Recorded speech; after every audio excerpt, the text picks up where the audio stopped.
Let me show you how to install Google Meet from Google Chrome so you can use it like a desktop app. Step 1. Open Google Meet. Launch Google Chrome and go to the Google Meet website. You can search for Google Meet or go directly to meet.google.com.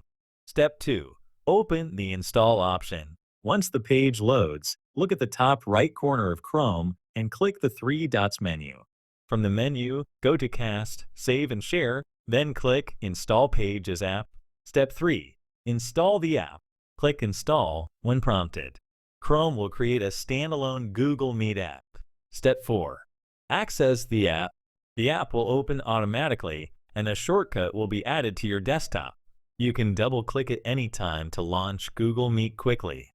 Step 5. Pin to taskbar. Optional. For easier access, right-click the app icon on your taskbar and select Pin to taskbar.